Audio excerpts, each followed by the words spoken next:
Hello students, welcome back to my channel. इस वाले video में हम लोग कवर करने वाले हैं कुछ इंपॉर्टेंट क्वेश्चंस फाइनेंशियल अकाउंटिंग 5 के, जो आपके एग्जाम्स में आ सकते हैं। जैसे कि आपको पता है कि आपका जो एग्जाम का जो पेपर होगा, पेपर का पैटर्न होगा कि सबसे पहले आपको होंगे 15 मार्क के ऑब्जेक्टिव्स। देन उसके बाद आपको 3 सम्स करने होंगे 15-15 मार्क के।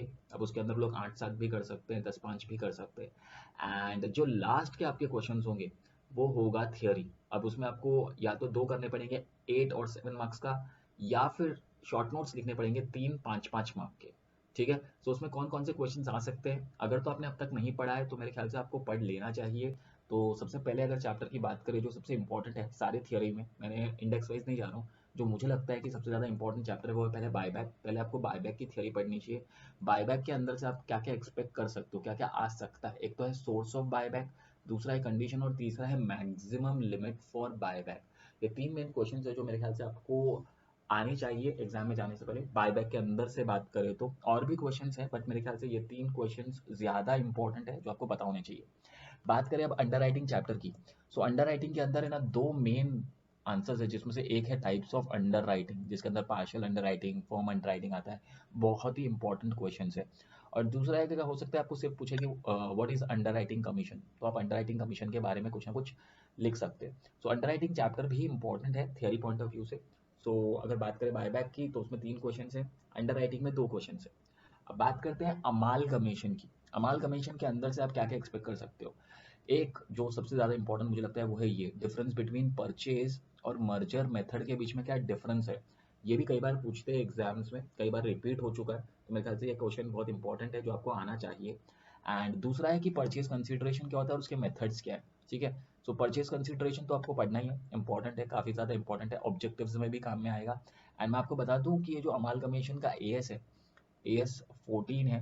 आपको ये याद रखना पड़ेगा, अकाउंटिंग स्टैंडर्ड 14 किससे डील करता है, अमालगमेशन से। ठीक है, ऑब्जेक्टिव्स में पूछ सकते हैं। एंड ये जो सोर्स ऑफ बायबैक आप कर रहे हैं ना, इसके अंदर भी फ्री रिजर्व्स और नॉन फ्री रिजर्व्स के बीच में ना अगर आप कर लेते हैं तो आपको ऑब्जेक्टिव्स में काफ़ी काम में आएगा। ठीक है, तो थियरी में तो काम में आएगा, ऑब्जेक्टिव्स में भी काम में आएगा। ओके, अब आगे बढ़ते हैं, अब बात करते हैं इंटरनल रिकंस्ट्रक्शन की। इंटरनल रिकंस्ट्रक्शन के अंदर भी एक बहुत ही इंपॉर्टेंट आंसर है, वो है difference between internal and external reconstruction. हो सकता है आपको ये इंटरनल ना मिले और अमालगमेशन में मिल जाए, बट ये आंसर बहुत ही ज़्यादा इंपॉर्टेंट है, काफ़ी बार रिपीट हुआ है कि डिफरेंस बिटवीन इंटरनल और एक्सटर्नल रिकंस्ट्रक्शन के बारे में बताओ।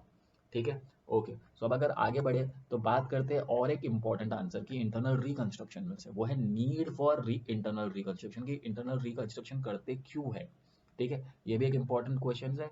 और अब बात करते हैं आपके लास्ट एंड फाइनल चैप्टर की, वो है लिक्विडेशन। लिक्विडेशन के अंदर से कौन से क्वेश्चन आ सकते हैं, तो सबसे ज़्यादा इंपॉर्टेंट है प्रेफरेंशियल क्रेडिटर्स। ठीक है, प्रेफरेंशियल क्रेडिट्स के बारे में आपको पढ़ना पड़ेगा। एंड ओवर राइडिंग कमीशन, ये भी बहुत इंपॉर्टेंट है। एंड उसके साथ साथ हो सकता है लोग आपको ये पूछे व्हाट इज लिक्विडेशन, और उसके मोड्स पूछ सकते हैं कि कंपनी को किस तरीके से हम लोग वाइंड अप कर सकते हैं। ठीक है।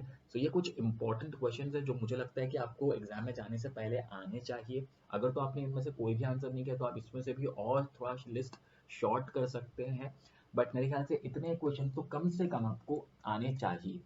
ठीक है। चलिए फिर इस वीडियो में इतना ही। अगर आपको ये वीडियो पसंद आया तो आपको पता है क्या करना है, लाइक करो, सब्सक्राइब करो, शेयर करो।